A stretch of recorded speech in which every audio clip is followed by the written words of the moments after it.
के कर्जों पर जो सूद है उसकी अदायगी के लिए, तो ये तो बड़ी मुश्किल सिचुएशन हो जाएगी। कर्जों पर कर्ज लें, फिर कर्जों को उतारने के लिए कर्ज लें, फिर सूद की अदायगी के लिए बजट में इतना बड़ा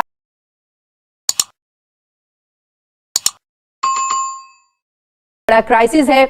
इस पेंडेमिक में जाहिर से पूरी दुनिया निमट रही है। अब हमारे पास जो एक मुआशी चैलेंज है वो जरा मुख्तलिफ इस लिहाज से है कि जून में बजट आने वाला है और इतलात है कि पहले हफ्ते में बजट आ रहा है, लेकिन IMF के हवाले से जो खबरें आ रही हैं कि IMF ये दबाव डाल रहा है कि अगले माली साल के लिए 5100 अरब की टैक्स वसूलियां IMF चाहता है। और फिर यह भी मुतालबा है IMF का कि बजट खसारा GDP का 0.4% मुकर्रर किया जाए और फिर इस बजट में सूद और कर्जों की अदायगी के लिए 2700 अरब रुपए मुख्तस किए जाए। डॉक्टर साहब, अगर 5100 अरब रुपए का आपने टैक्स हदफ हासिल करना है तो फिर उसके लिए 800 अरब के नए टैक्सेस भी आपको लगाने पड़ेंगे इसको अचीव करने के लिए, इस टारगेट को।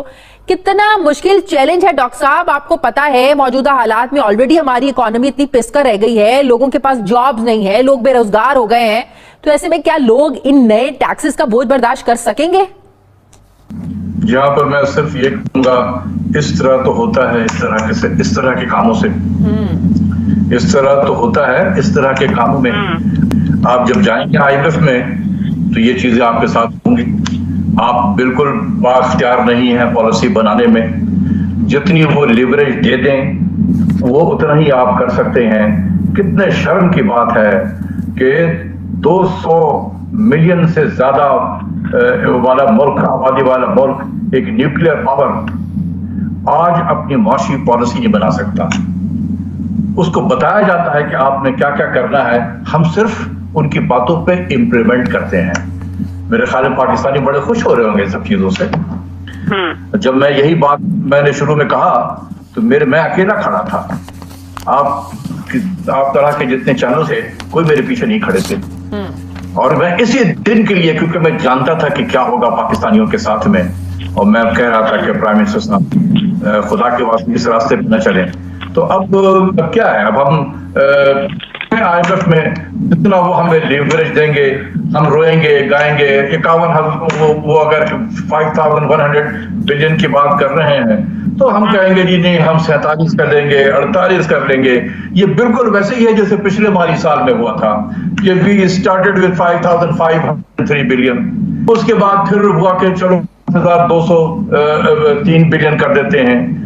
उसके बाद और डे 1 से मैं कह रहा हूं कि 4400 अरब अगर FBR इकट्ठा कर ले तो मैं सबों को सलाम करूंगा जाके। लेकिन फिर आ गया कोरोना। मार्च से लेकर और जून के महीने में जो रेवेन्यू लॉसेस हैं वो अब IMF को पता चल गया। डॉक्टर साहब, एक तरफ तो पाकिस्तान को कर्जे मुंजमद करने की सूरत में रिलीफ दिया जा रहा है, दूसरी तरफ मजीद बोझ डाला जा रहा है। मतलब एक तरफ से निकालो, दूसरी तरफ से उलझा दो। तो ऐसे में जो रिलीफ भी दिया जा रहा है, इसका कोई फायदा होगा फिर? देखें, अभी हुए नहीं है, अभी हमने अप्लाई किया, अभी बहुत सारी चीजें, बहुत इसमें रास्ते में अभी है कि एक्चुअली इसमें हमें कितना बेनिफिट होगा। ठीक है ना? हाँ। हमने गलत जगह पे हिट किया है, गलत जगह पे। हमने G20 से बायलैटरल डेट से हमने रिलीफ मांगी है। पाकिस्तान का जो इशू है वो बायलैटरल डेट नहीं है, ये सिर्फ हमारे टोटल डेट एंड लायबिलिटीज का सिर्फ और सिर्फ 22% है। जो 55% से ज्यादा है वो है मल्टीलैटरल डेट। हमने किसी ने एक लफ्ज नहीं बोला मल्टीलैटरल डेट पे।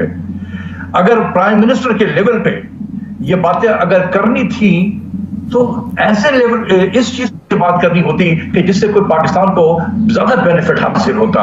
हम कर्जों के हवाले से तो ऑलरेडी इतने ज्यादा ओवरबर्डन है, आप भी जानते हैं। अब हफीज शेख साहब कह रहे हैं कि हमें मजीद कर्जे चाहिए, वो मजीद कर्ज लेने की बात कर रहे हैं। पहले कर्ज हम उतार नहीं पाए हैं, पहले कर्जों को फ्रीज करने के लिए हम दरखास्तें डाल रहे हैं। जो बात अभी हम ये कर रहे हैं कि मजीद अगर हम कर्ज लेते हैं तो अगले सालों में कितने सालों तक हमें ये कर्ज उतारने पड़ेंगे, कितनी मुश्किल हो जाएगी। तो फिर तो हम ये कहेंगे कि पता नहीं कितने सालों तक हमें हर बजट में जो एक मखसूस हिस्सा जो है वो मुख्तस करना पड़ेगा कि कर्जों पर जो सूद है उसकी अदायगी के लिए। तो ये तो बड़ी मुश्किल सिचुएशन हो जाएगी। कर्जों पर कर्ज लें, फिर कर्जों को उतारने के लिए कर्ज लें, फिर सूद की अदायगी के लिए बजट में इतना बड़ा हिस्सा मुख्तस करना होता है।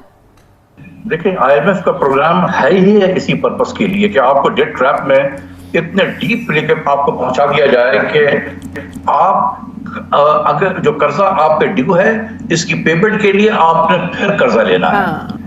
तो एक कर्जा लेकर आप जो कर्जा ड्यू हो रहा है उसको वापस करना है। तो इसको कहते हैं कि हम डेट ट्रैप में।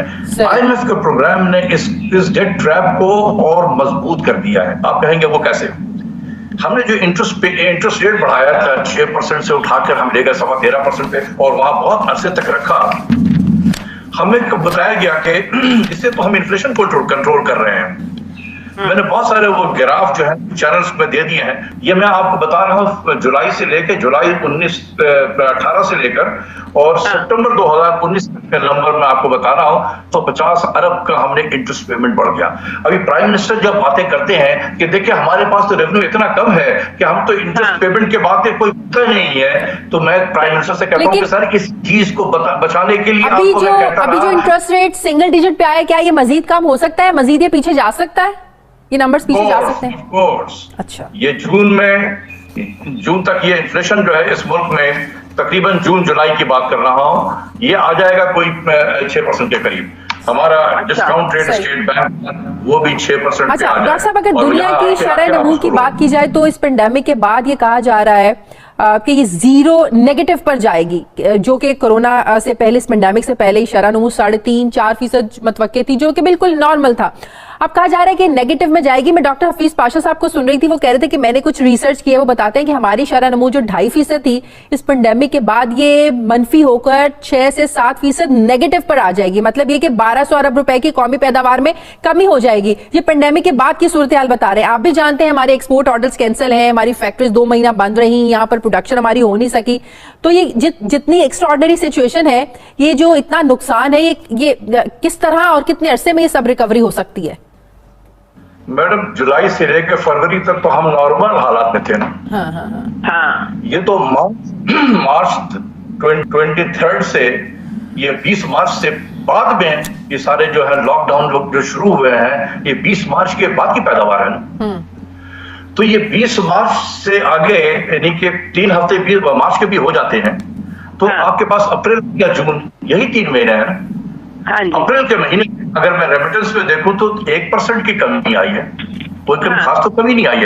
ये अप्रैल का महीना वो महीना है जहां से मिडिल ईस्ट में लॉकडाउन था बिल्कुल, तो कहां भेजने उनको पाबंदी हो रही थी, लेकिन इसके बावजूद रेमिटेंस है उसमें बहुत मामूली सी कमी है, यानी 1.8 बिलियन आया है, जबकि पिछले साल इसी मुद्दे में 1.9 आया था। तो क्या क्या मत उठ गई इसमें। देखिए बात यह है कि आप ग्रोथ रेट की बात कर रहे थे, हफीज पाशा साहब ने जो कहा है मैं उस पर कोई तबसरा नहीं करूंगा, लेकिन मैं गवर्नमेंट में ये एक चीज देख रहा हूं कि IMF ने चूंकि कह दिया है कि ये नेगेटिव 1.5% होगा, तो पूरी हुकूमत पाकिस्तान इस कोशिश में है, जद्दोजहद में है कि हमें वो इसका मतलब है कि जानबूझकर नंबर्स नेगेटिव करने की कोशिश की जा रही है। नंबर्स का खेल है ये। जी ये जानबूझ के करेंगे। अच्छा। ये करेंगे, पूरी कोशिश है स्टेट बैंक की भी और मिनिस्ट्री ऑफ फाइनेंस की भी कि ये इसको नेगेटिव किया जाए, क्योंकि देखें ना हमें बाहर भी तो चेहरा तो दिखाना है कि डेट रिलीफ भी तो हासिल करनी है ना, कि हम चेहरा अपना बदनुमा ना दिखाएंगे, लोगों को दर्द कैसे आएगा हम पे। अच्छा, क्या जमाना आ गया है। एक तो जो हमारी इकोनॉमी के हालात हैं ये एक तरफ, दूसरी तरफ इस एक्स्ट्रा ऑर्डिनरी सिचुएशन में जो प्राइम मिनिस्टर साहब बात कर रहे हैं कि दिया मिर भाषा डैम तामीराती काम फौरी तौर पर शुरू किया जाए। आपको पता है कि साबिक चीफ जस्टिस साकिब निसार साहब ने इस मोहम्मद डैम और भाषा डैम की तामीर के लिए एक फंड कायम किया था, जिस पर शहरियों से चंदा जमा करने की अपील की गई थी। अब इस पर जो लागत का तखमीना था वो है 15 अरब डॉलर। दिया मिर भाषा डैम की बात कर रही हूं मैं, और इस डैम फंड में अब तक 11 अरब 77 करोड़ रुपए सिर्फ जमा हुए हैं। अब क्या हमारे पास इतना पैसा है 15 अरब डॉलर कि हम इसको शुरू कर सकें, क्योंकि डैम फंड में तो इतना पैसा इकट्ठा नहीं हुआ था। बिल्कुल सही कह रही हैं। देखें मैं अब क्या कहूं मैं प्राइम मिनिस्टर साहब को हमें अपनी प्रायोरिटीज को सही करनी पड़ेगी। इस कोरोना की वजह से पहले ही हमारी इकोनॉमी जो है वो डाउनवर्ड ट्रेंड पे थी, और कोरोना ने उसमें फर्दर उसको एक्सेलरेट कर दिया, उसके डाउनवर्ड उसको जो डाउनवर्ड ट्रेंड को फर्दर एग्रीवेट कर दिया है।